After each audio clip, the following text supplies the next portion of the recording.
TJ Chillot, voice of the Austin Bruins, here with former Austin Bruin and current Minnesota Wild forward Nico Sturm. And Nico, first question I got to ask you, you played a couple of games now at the NHL and the professional level. How big of a difference is that from coming from college into the pro? Yeah, there's a couple things that are different. I guess you could say that it's just like going from juniors to college. You know, guys are a little bit faster and stronger, and they make decisions quicker. But overall, I would say that college hockey prepares you pretty well for pro hockey. But you know, I obviously got a pretty small sample size with a couple of games that I played. But yeah, I'm looking forward to just next year and learning. You know, there's going to be some things that I'm going to have to adjust to. That I'll play an 82 game schedule versus a college game schedule. Some things are going to be different, and yeah, I'm looking forward to it. You've jumped around from a bunch of different leagues, from the NAHL to the USHL, and then of course NCAA Division I, and now to the NHL.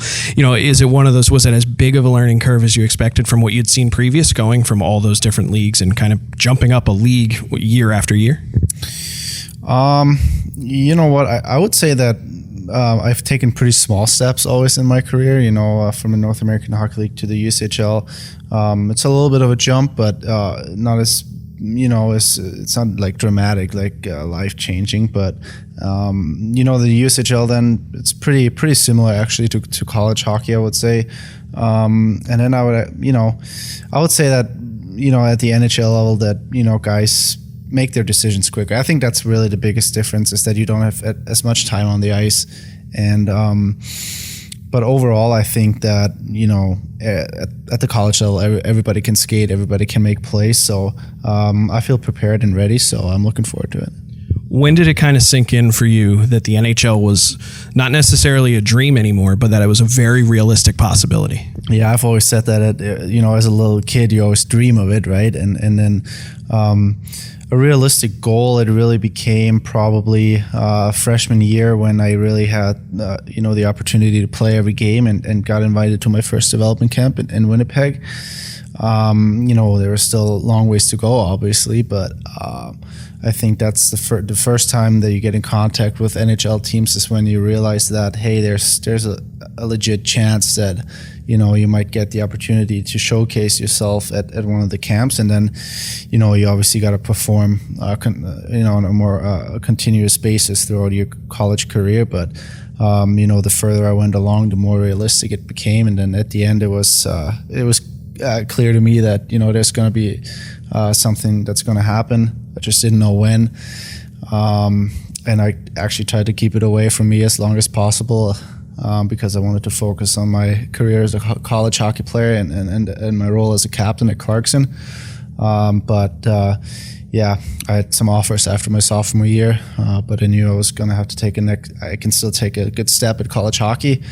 And then I knew that after my junior year, you know, there's a good chance that I'm going to sign my first contract. But like I said, I tried to keep it away, and just try to use you know, all the interest from the teams as kind of a motivation throughout the year. Talk to some of the junior players that are in juniors now. What is that process like when you're in college? I mean, you're at Clarkson, you're the captain of the team. You guys are trying to make an NCAA tournament run, and all this is going on in the background. Teams are trying to court you, phone calls, agents, and all that stuff. What is that like? Is it stressful? Is it pressure? Or do you really just push that away and say, I'm not worried about that, I'll let somebody else handle that? Well, I guess every player handles it a little bit different. You know, I've seen guys that, you know, soak it all up, every text, every call they get, every, you know, contact, and do it themselves. And that's fine if it works for you, really.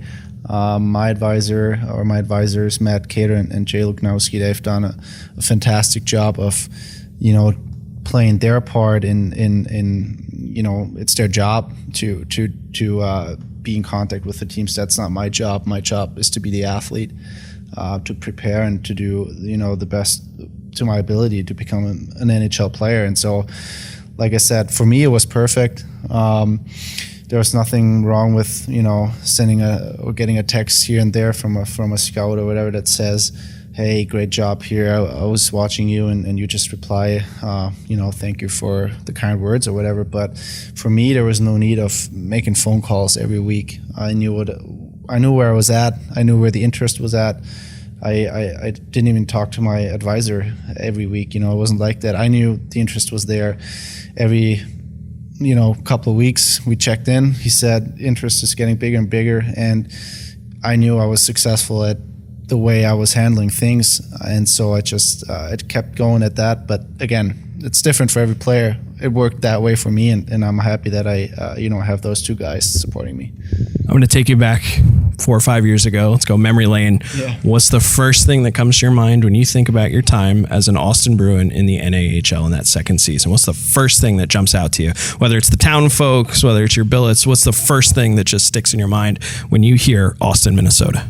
Riverside Arena, probably, just because I spent a lot of time there, and went through some grueling skates there with Chris Talk and Jamie Huffman. But they were amazing people and great coaches, and a big time building block in my career, and big time supporters. Still, you got contact with both of them, and actually checking in with Huff more regularly.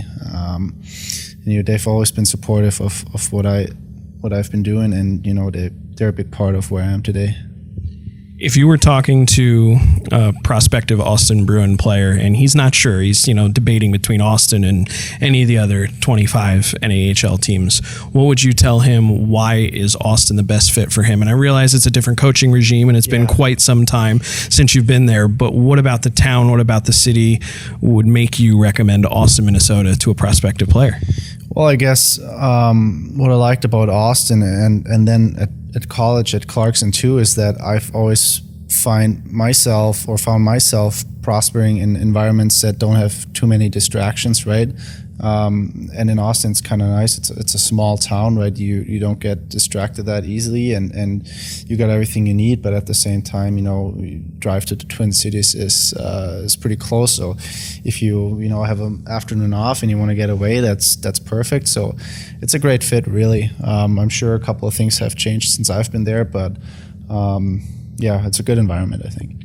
And now that you're at the professional level, have you set any goals for yourself for this first year and what strides you want to make and where you want to go at the end of your rookie season? Yeah, obviously, I got my foot in the door now, and my goal is to play NHL all year long. I've always said that if the management or the coaching staff thinks that there's some time for me to play down in Iowa and to develop a little more as a player, I've never been one to complain. I take the challenge head on as they are, but my goal is to take someone's spot here to play NHL hockey next year. TJ Chillot with former Austin Bruin and current Minnesota Wild forward Nico Sturm. Nico, thanks so much for the time. Thank you for having me. You see from Nico Sturm? Well, he showed energy. You can tell he can skate, and I thought he made a couple good plays. I thought he was going to score a goal in the first period, but no, he looked fine. He looked like he wanted to play, and the game actually meant something to him.